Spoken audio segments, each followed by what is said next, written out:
প্রচুর লোক মরেছে এই লেকের ওপর গাড়ি চালাতে গিয়ে। যদি ডুবে যায় তাহলে তো সে আর উঠতে পারবে না। তো এখন উঠতে যাবে, সে তো সরাসরি উঠবে না।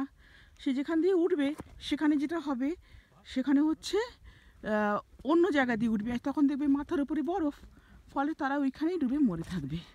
এখন আমি একদম লেকের পাশে চলে এসেছি। এই হচ্ছে লেকের বরফ। এই লেকের বরফের ওপরে আমি পা দিয়ে দাঁড়ালাম।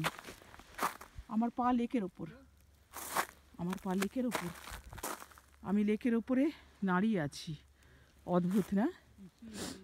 লেকের বরফের ওপরে আমি দাঁড়িয়ে আছি, কল্পনা করা যায় না।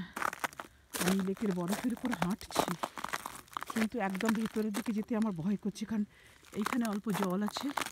এই জল আমি স্পর্শ করতে চাই, আমার ছায়াটা পড়ছে লেকের জলে। এই আমি লেকের জল আমি স্পর্শ করলাম।